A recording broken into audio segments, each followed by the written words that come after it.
Okay, we're gonna fish that through right now. Fish it all through. You know, Sam, I'm really glad you didn't fish it through the steering wheel. I just thought That'd be wrong. it'd be wrong. All right, kind of place it down. Well, I got it. It's not my first rodeo, Sam. Welcome to Sam's Garage, presented by NH Oil Undercoating.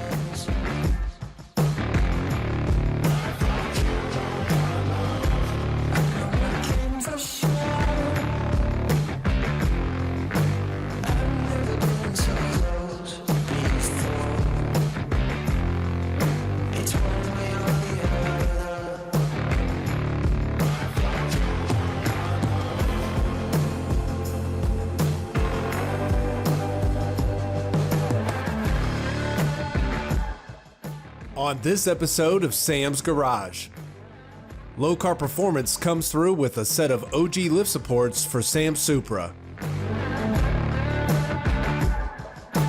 Sam and Doug install a new digital dash in the 57 Thunderbird.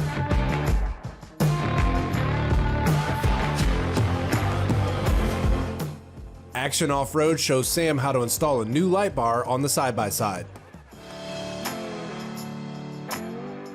Then Sam wraps up a few odds and ends on his turbo DC Integra before firing it up.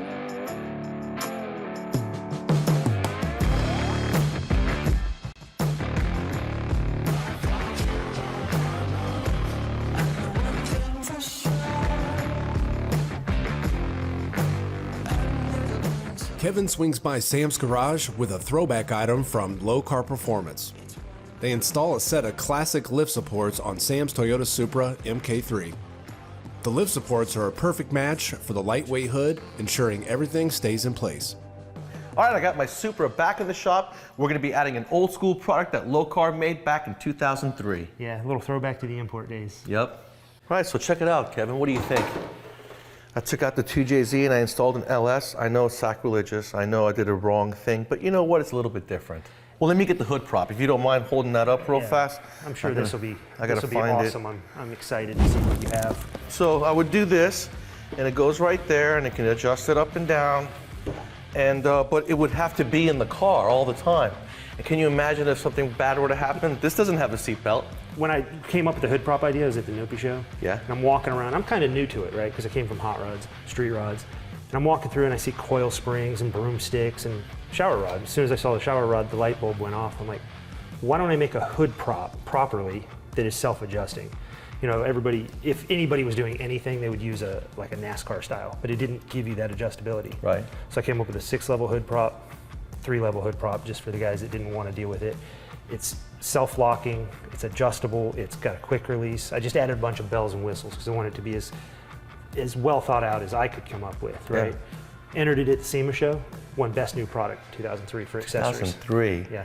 That's so cool. And you know what, like you just said, you have an adjustable one that goes up and down and locks into place, whereas a lot of people use shocks. Yeah. And when you use a shock on a carbon fiber hood, you'll close it right here, just like the old C10 hoods. They'll buckle right there. And then what happens is that if you were using a regular hood prop on a carbon fiber hood and you have it to one side, it sags like this. And if it's sitting at a sunny day in the car show, that thing's gonna be sagging 6 to 8 inches. Yeah. So there was an existing product on the market to hold trunks open in the street rod world. It didn't have the adjustability, it didn't have the quick release, it wasn't a refined product. And I kind of found myself going that direction and then came across that product. I'm like, okay, well it's similar, but I'm going a different way with it. And the key feature was having these adjustable locks and of course the self-locking. So when I pull it up, that is so cool. You know, it's just like a regular car when you open it. Now you do have to reach in and twist it to close it. Yeah. With a small price. You close it with peace of mind knowing you're not going to destroy your over $1,000 carbon hood. Right, and this is fairly lightweight. I mean, yeah. Well, let's try to put this thing in here. It's been a while for me. Okay. And never done it on an LS swap Supra.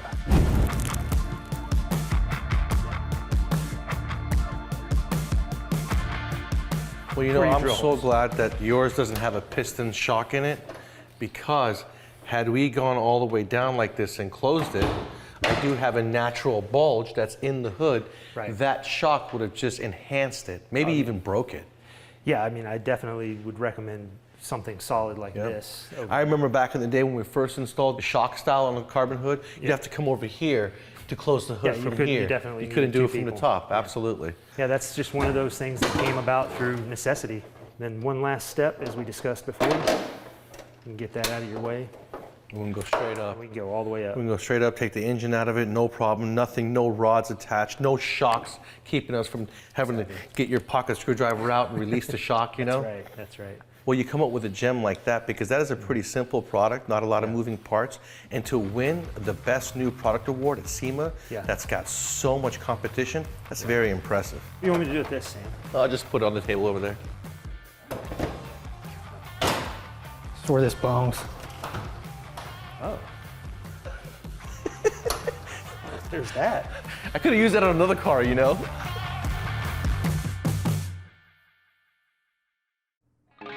Welcome back to Sam's Garage, presented by NH Oil Undercoating.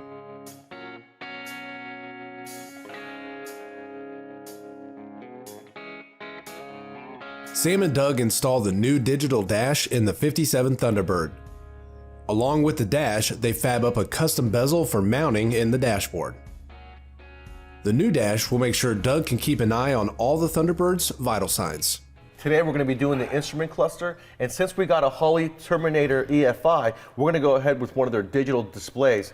It's a 7.5-inch screen that gives you multiple display options along with inputs for, like, let's say, fuel level sensor. It's going to fit nice in the dash. This Thunderbird has odd-sized holes, so you really can't just go off the shelf and get some gauges and throw them in the holes. Give it that modern look, you know. It's got that resto body style onto it, but we have everything new underneath it, modern. So, you know, it's just a sign of the times. Absolutely. You know, sign of And the times. it may be the only Thunderbird with a digital display in it, so that should be really cool. It will be cool. I'm going to be using a piece of plexi as the bezel. At some point, Doug is going to take it back home and print out a whole new instrument cluster area for his Thunderbird. Now, Holley also makes pre-made dash bezels for all your popular models out there, for both the 12.3-inch dash and the 7-inch dash. The kit comes with a template. Inside the box is a digital display along with its harnesses. Just 2 wires, ground and ignition. The others plug right into the Holley Terminator. It's gonna be really easy. Cut out my template, trace it onto my plexi, cut that out. Then I'm gonna take a piece of cardboard, go to the dashboard, make out the pattern, take that pattern, transfer it onto my plexi, and cut the bezel out. Hopefully it'll fit nice and flush inside the dashboard of the Thunderbird. Doing all the measurements so I can go ahead and make a new instrument bezel. What I'll do is, after I get done rough cutting everything out, this is going to be the mounting template that came in. And I'm double checking to make sure, after I make the bezel, this mounting template is going to fit for the new dash. And as we can see, it looks like it should fit just fine. So I know I'm not going to run into any major problems as I'm putting here. So I just want to double check everything, and then what I'll do is I'm going to cut out the template, put the template in, get everything to fit right on the face, and after we have the template made, then we're going to go ahead and use the mounting template to mount the Holley EFI. Got my bezel all cut out, trimmed up with my display already installed into it. On the back of the display, they do have mounts that are built into the body of the display, but we wanted a flush mount. Then I used hot glue to mount it onto the bezel itself. This is very forgiving. You can always remove this. All right, so when you guys are cleaning your display, don't use anything abrasive on it. In the kit is gonna come with a microfiber little towel for you to clean your display with, along with a stylus that's gonna make it a lot easier for you to be able to go through the functions of your display. You're gonna get a CAN bus cable. This is gonna plug from the back of the unit over into the Holley EFI, and it gives you a sub harness because it wants to give its own power source, switched power and ground, and we should be all good to go. That's gonna be the easiest part of this entire job. What we have back here are 2 USBs to program and save data log. Can I charge my phone with this? Yes, you can. Okay, thanks. And then on the back side, you take off this cover, and there is a sub harness for both the speed and the fuel level sensor, okay? All right, So when you got get it, those 2 got it. harnesses, what we have here is the CAN bus coming straight from the computer. Now what you're gonna do is you're gonna turn that guy on. Oh, look at that. That's when you're racing. You know, here's what I want to know, Sam. So when I'm in traffic, can I like watch TV or something with this thing? Watch a little YouTube or something? You know, I bet we could pull something like that off with the USB cable, but then you'll get in trouble by the cops. Yeah. We've got our basic idea of how we want the dashboard to look, so next we're gonna take it back to Oklahoma at Hempsaw. We're gonna print the final version of the bezel for the dashboard, along with a couple other pieces just to put a final touch on it so that when you guys see it one day at SEMA or any other car show, it'll be complete.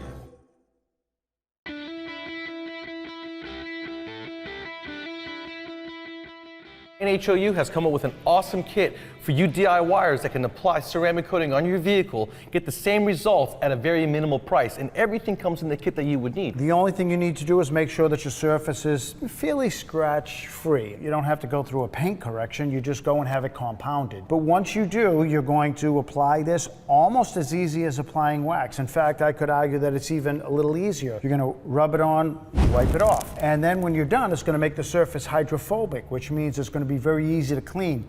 It's also going to be a chemical bond, unlike wax. Wax is it just sits on the surface and it's ready to be washed off. This chemically bonds, so you could go 6 to 8 years. A nice, clean, fairly easy to take care of hydrophobic surface. Yep, in that kit includes everything. You got the clay bar, you got the microfiber towels, a bottle of ceramic coating that's good for 2 applications on a large vehicle.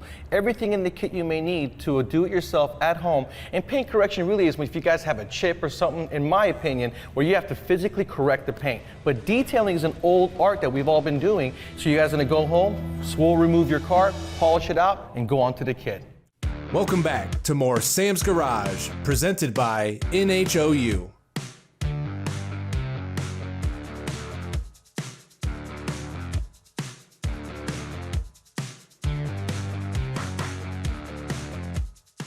Action Off-Road continues the Can-Am side-by-side project by installing a new light bar. Mounted on the top of the vehicle, there'll be nothing they can't see.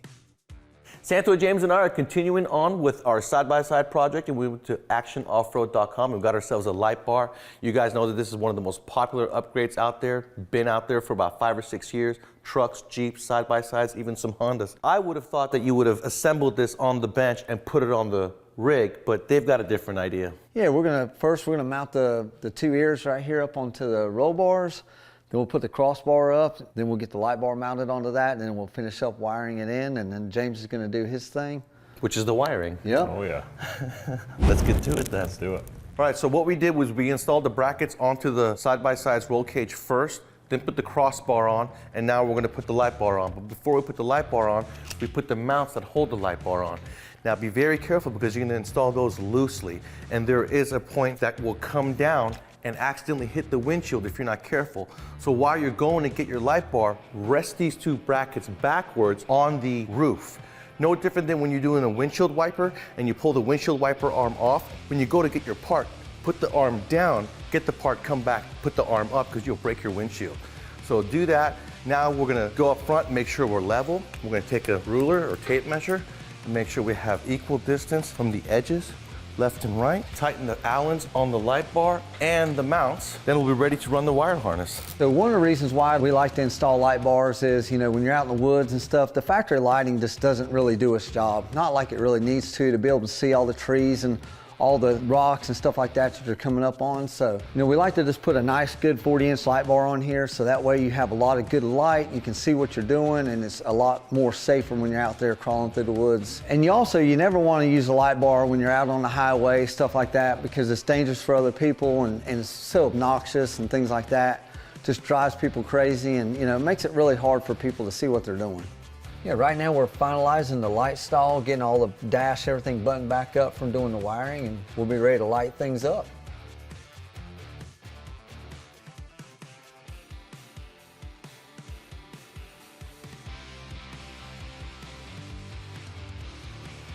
All right, guys, it's also very important, like when you're doing all kinds of wiring stuff, keep your dash loose if you already have it loose.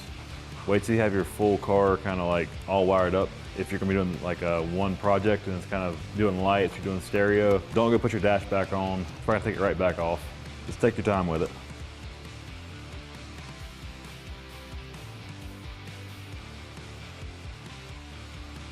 All right, one more tech tip too, when you're installing wiring too, before you finalize everything, make sure all your electronics work.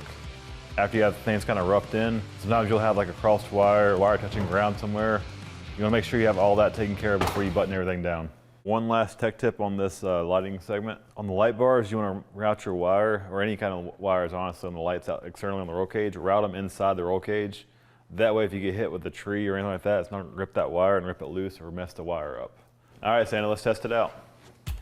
That is Oh, bright. that's nice. Look at that. Can you believe people turn those on the street? Oh, that's crazy. It'll blind somebody. I can believe it. It hurts. Guys, I really like this light bar. It's so solid, the mounting is so sturdy, you know? Yeah, it's super easy, and we had it done in probably less than 15 minutes installed. Yeah, absolutely, and it's bright. Yes. Metal construction, very nice. Yep. And if you guys want safety like this, ActionOffroad.com sells not only the light bar for the roof, but they sell lights for the entire rig. So go out there and check them out and get some for your car.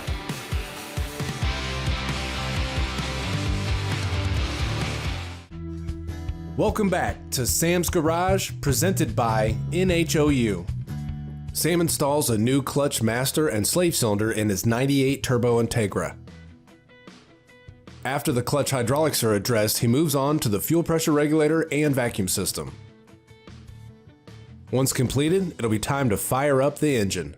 Now we're gonna address the clutch hydraulics. I got the master cylinder in my hand. The slave cylinder is already installed on the transmission. The hard line going from the master to the transmission has been removed when they painted it. So I went online and got myself a hydraulic line that goes from the master to the slave. That's gonna give me a nice solid feel, no different than when you upgrade the brake lines on the car itself. So I'm gonna install my master. It comes with the fittings. We're gonna put it in, install the line, and I'm going to show you guys how to properly bleed the system. Check out my American Powertrain reservoir. Usually they come with the TKX kit. I went ahead and adapted it on the Acura. It looks pretty good. On a Honda, the best way to bleed the brake is to go up, down, open valve, close valve, up, down, open valve, close valve, up, down. Repeat that process until you have no air, everything feels good on the inside. Most cars, you have to pump it, especially the kind that is a slave cylinder that's incorporated with the throwout bearing inside the transmission. A lot of pumping there. A vacuum bleeder does help. But on a Honda, up, down, best method is the quickest way to bleed the system for the clutch. So what I'm doing now is I'm going to go ahead and run my vacuum lines to the fuel pressure regulator. I don't have my blow-off valve yet, but I can put my fitting in, and then I'm going to run the vacuum from the turbo to the wastegate. This is an Edelbrock intake manifold. Usually the factory one would be going facing down. Lots of ports back there to run vacuum lines. This is a rising rate regulator, and what it does is, in a boosted application, for every 1 pound of boost that's introduced to the vacuum port, the fuel pressure regulator is going to give you 1 pound of fuel pressure. Now in a boosted application, you always want to run your vacuum line, barbed fittings, and then zip ties. The zip ties are going to ensure that you don't have a vacuum line come off under a boosted application. Most standalones are speed density, meaning they only use a manifold absolute pressure sensor, not a mass airflow sensor. So when you pop off a hose and you create a vacuum leak, you create a big problem, because when you have a vacuum leak on a speed density setup, the manifold vacuum drops and it makes the ECU think that you have full throttle condition. Now this is the most important hose in the whole system, because this hose is what's going to open that wastegate. And so when this one dies, the wastegate stays closed and you're going to run a lot more boost than you thought you were going to run. So it's a good idea to take some DEI heat sleeve, put it through, because it's going to go right past the turbo housing. That way it gives you some added protection.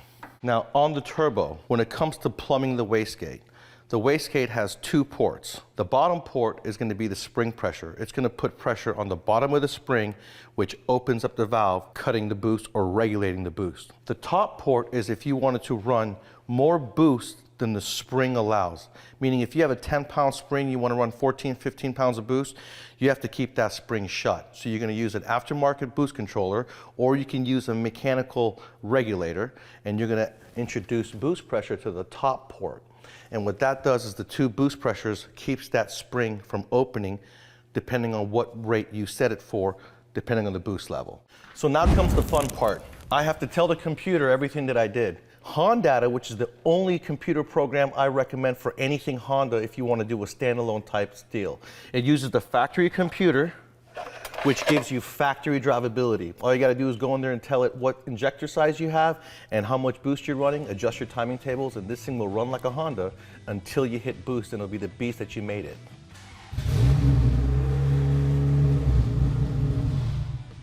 And it cranked up just like that. And that's the beauty of Hondata. Be sure to check out Sam's Garage on these other media platforms. Send us questions and feedback to info@samsgaragetv.com. Thanks for tuning in to this week's episode of Sam's Garage. Sam Supra received a new set of hood lift supports from Lokar Performance. Doug's Thunderbird has a new digital dash and custom bezel.